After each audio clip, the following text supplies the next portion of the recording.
The Cellar.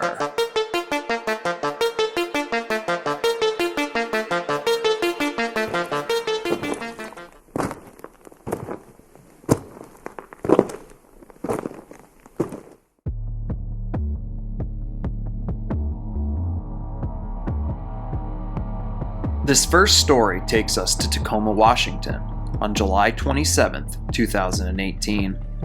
Tacoma is known as a port city that is located 32 miles or 51 kilometers southwest of Seattle. The city's population is around 219,000 residents, making Tacoma the third most populous city in the state.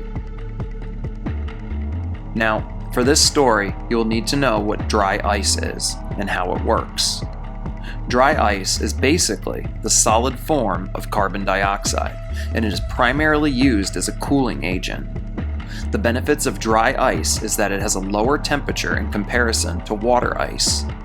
As regular ice warms, it melts, whereas dry ice has the advantage of not leaving any residue other than incidental frost from moisture within the atmosphere.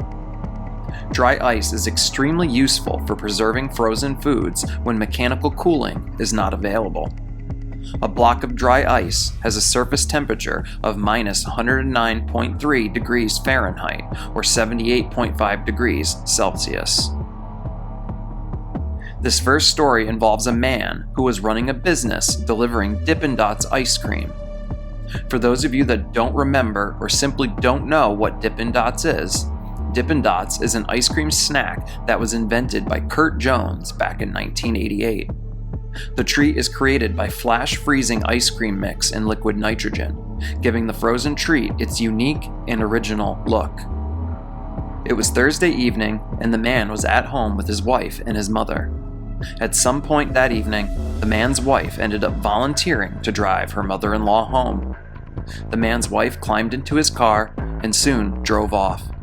From all reports, it was around 11 p.m. when the pair set off. The man would eventually settle into bed, expecting his wife to return in due time. He eventually dozed off, not waking again until early the following morning. When he woke, he immediately came to a realization that his wife had never come home. Alarmed, he quickly dressed and was soon heading out his front door. He would begin walking in the direction that his wife would have driven the night before, and it would only take him 2 blocks to discover his car parked on the side of the road. He ran up to the car and found his wife and mother unconscious within the vehicle. He attempted to open a door to the vehicle, but the car was still locked. The man was swift and concise as he made the decision to grab a rock and smash out one of the car's windows. He would then quickly drag his wife and then his mother out of the vehicle. He proceeded to call 911 and began the painstakingly long wait for an ambulance to finally arrive. His wife would be taken to the hospital, where she was found to still be alive, but in critical condition. As for his mother, she sadly had succumbed to her fate. Which leads to the question, what happened? Well, as I stated before, the man delivered Dippin' Dots for a living. In the backseat of his car, he had 4 coolers full of dry ice and product. It happened to have been very warm that day, and dry ice turns into a gas when it heats up. The gas itself is invisible and completely odorless. In a small enclosed space like a car, the gas will slowly take the place of the oxygen, making it eventually impossible to breathe. As the man's wife and mother climbed into the car, they had no idea how much carbon dioxide had already filled the small vehicle. They closed the doors and began driving, and within mere moments they both lost consciousness. It's honestly a miracle that the man's wife survived, but his 77-year-old mother was not so lucky. In my research of this story, I found another interesting close call with dry ice that I wanted to share with you all. It involves Justin Wolverhampton, the founder of Halo Top Creamery. A few months before he founded the very well-known ice cream company, he was driving through Los Angeles with around 40 pints of ice cream in his back seat. As he was driving, he started to struggle with his breathing. He began hyperventilating, and as he pulled up to a stoplight, he spotted an ambulance in the next lane. He would begin gesturing the driver, and the paramedics would get out to help him. As Justin exited his car, he immediately started to recover. At the time, he had no idea what the issue was, but in reality, all he needed was fresh air. The same situation in the first story we discussed had happened. The dry ice had begun warming up, creating toxic carbon dioxide fumes, and if he had not exited the car when he did, his fate may have been sealed. There are numerous stories of dry ice causing life-threatening situations, so please, let this be a warning to all that use it. Be careful and store safely and in a well-ventilated area.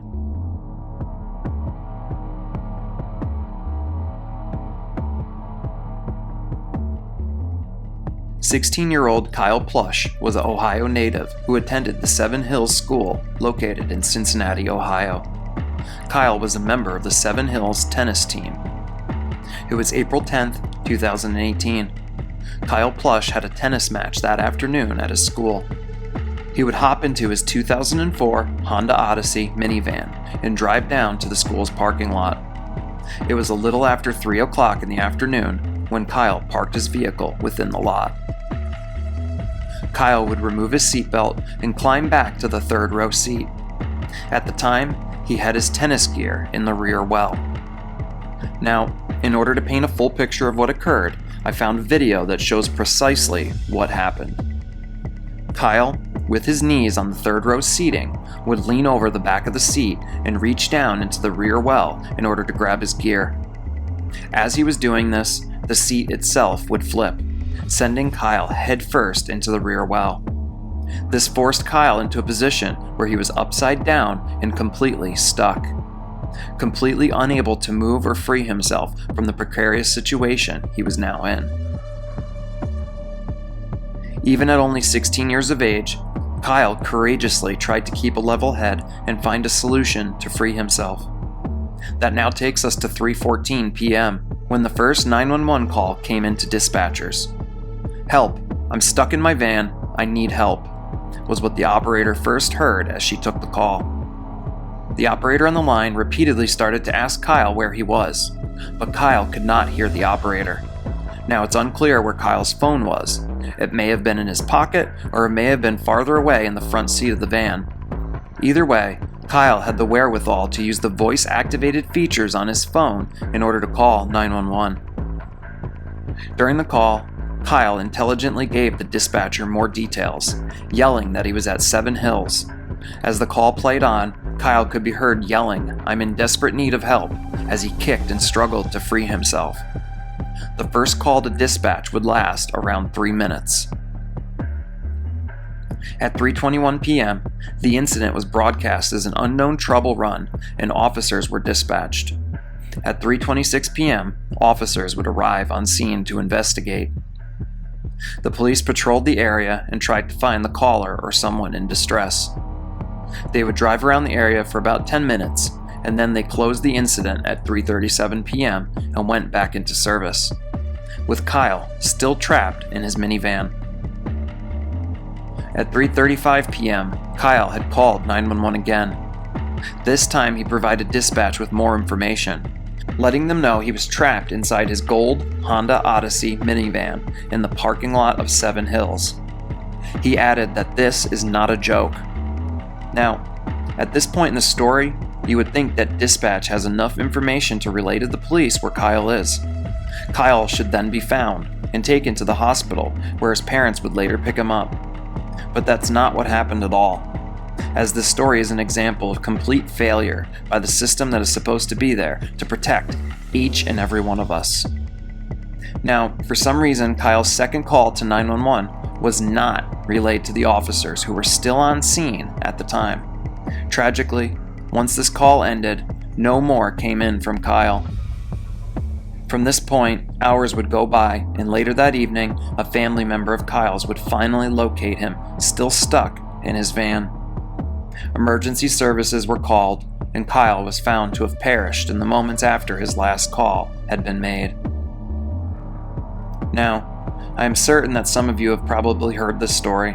It was widely talked about after it transpired, but after diving into it again and researching the story, I felt like I needed to cover it and shine a light once again on the tragedy. What happened to Kyle was 100% avoidable, so let's dive into what went so horribly wrong. So right off the bat, the location of Kyle. Why weren't the police able to pinpoint his location and get to the young man? Well, an article by the Cincinnati Enquirer shed a lot of light on this story. First things first, the 911 operator had the GPS location of Kyle's phone. A computer-aided dispatch report contained the latitude and longitude of where Kyle's cell phone was at the time of his first 911 call. The report indicated that Kyle may have been across the street at the thrift store parking lot. Ultimately, those coordinates were within feet of where Kyle Plush was trapped. 2 officers responded to the scene, and 11 minutes later they marked the call as complete. It's not known where exactly they looked, or if they even exited their vehicle. From what has been reported, it doesn't seem like the police or the dispatcher took the call overly serious. It's my personal belief that they most likely chalked the entire thing up to a kid messing around. I want to make it clear that is my opinion, and I cannot prove that to be the case. Ultimately, if the coordinates had been related to the officers, or the officers had even asked for them, they would have at the very least made it to within 10 feet of Kyle's van. According to all reports, the 911 call audio was not clearly heard the first time around. Both dispatchers could have immediately listened to the playback of the call. If they had done so, they would have had a full picture of how serious the situation truly was. Also, at the time of the incident, the fire department had a new GPS tracking system installed in all their vehicles. If the fire department had been called to the scene, the GPS coordinates of Kyle's phone would have brought them right to his minivan. The police did not have this system within their vehicles at the time, but this is something that city officials have stated will be rectified in the near future. To add to all the mistakes made on that tragic day, Kyle's second phone call was not handled and reported correctly. A different dispatcher had taken Kyle's second phone call, and for some reason, she did not report it to the police that were still on scene looking for the young man. Why this information was never handled correctly is still not clear. Ultimately, mistakes continued to pile up in the handling of Kyle's 911 call. The issue snowballed, and a young man lost his life in one of the most horrifying ways imaginable. To be stuck, pinned in the back of your van, with people probably walking near feet away at times.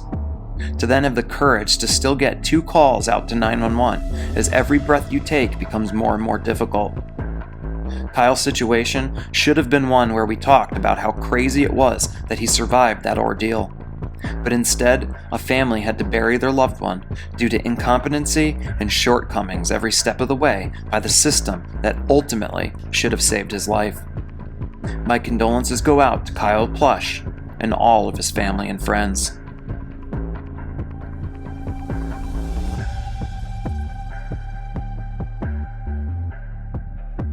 Elizabeth Isherwood was a 60-year-old woman that lived in Wolverhampton. Wolverhampton is a city and metropolitan borough in the West Midlands, England. It is located roughly 12 miles or 19 kilometers northwest of Birmingham. The city's population sits at around 263,000 residents. Elizabeth, or Mary as her family and friends called her, had spent most of her life working as a police officer. It's been said that she was beloved by everyone that ever came into contact with her. It was September of 2017, and Mary had made plans to travel and stay at the MacDonald Plas Talgarth resort. Mary and her ex-husband, who had remained friends following their divorce, had owned a timeshare at the complex. In early 2017, they made the decision to sell their timeshare. When they did, the resort gave them each vouchers for one final stay. Mary was excited with the prospect of getting away for a little vacation. The Plas Talgarth Resort is situated in Plas. Plas is a village and community on the A493 road that runs through southern Gwynedd, Wales.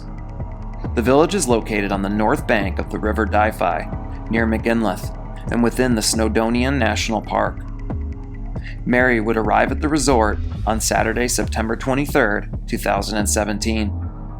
It's been said that Mary would typically go to the resort with her friends, but for this particular trip, no one had been able to accompany her.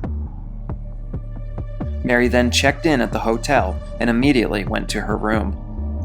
She dropped off her luggage and proceeded to head to the pool to take a swim. After going for a dip, Mary would make her way back to her room.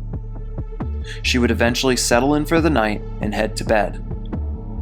Now, it's not certain exactly how everything transpired within the story, but from what has been inferred, Mary woke in the early morning hours of Sunday, September 24th. She would then climb out of bed and make her way to the bathroom. It was dark in her room, and she ended up mistaking the airing cupboard for her bathroom. As she entered, the door would slowly close behind her, plunging her into complete darkness. She would turn around, grabbing for the doorknob in an effort to get out, but as she did, the handle on the door simply fell off, leaving her trapped in the confined space. Now, for those that don't know what an airing cupboard is, in British houses, an airing cupboard is a warm cupboard where you put clothes and other things that have been washed and partially dried to make sure they become completely dry. Now stuck in a confined space, Mary would become panicked rather quickly. She started banging on the walls in an effort to make enough noise, hoping someone's attention would be grabbed and they would come rescue her from the precarious position she was now in. She would continue to bang on the walls, but before long, she came to a realization that no one was coming for her. It's been said that residents staying at the resort did in fact hear some of the banging, but many chalked it up to work being done around the resort. Mary would then feel around in the dark, finding whatever items she thought might help her get out. One such item she grabbed was a copper pipe. She would end up breaking it off in an effort to use it to claw her way out. But what Mary didn't realize at the time was that this pipe was a water pipe. The moment she broke it off, water started pouring down on top of her, taking her terrible situation and escalating it into a dire one. She would try to get through the door, but had no luck breaking through it. She then focused her attention on a wall and began to chisel away with the pipe. But sadly, she was eventually met with brick, leaving her to turn her attention onto another wall. This next wall she would successfully break through, but when she did, she encountered what she thought was another dead end. If only she had realized at the time that it was nothing more than a picture frame that was in her way. If she had realized this, then she would have been able to free herself. It was at this point that Mary gave in a bit to her situation. She was exhausted, wet, cold, and she didn't know what else to do. She had used every last bit of energy she had on the walls, and with the water now drenching her, hypothermia was soon setting in. Mary's stay at the resort was scheduled for a week, and that's ultimately how long it would take before someone finally found her body. It's ultimately believed that she had survived within the cupboard until sometime Monday, September 25th. Following the tragedy, Mary's son would end up suing the resort. As of now, I don't have a conclusion to that lawsuit. But what I do know is that Mary's story is a perfect example of how fate can strike when you least expect it. My condolences go out to Elizabeth Mary Isherwood and all of her friends and family. Thank you for tuning in to another episode. If you enjoy the content, please hit that like and subscribe button. It helps the channel continue to grow. Also, you can check the description box below and find the link to my merch store. Tons of awesome designs, and the proceeds help fund the channel. For those of you that are interested, I have a Cellar Dwellers membership tier for the channel. It's $2.99 a month and comes with some pretty cool perks, so if that interests you, then please go check it out. I also have that linked in the description box below. If you'd like to submit a real-life scary story that you would like featured on an episode on the channel, please do so using the email linked in the description box below. As always, I do all the research, writing, recording, and editing for the channel myself, so anything that you do to support the channel is greatly appreciated. Until next time, I will see you all again as we head back into the cellar.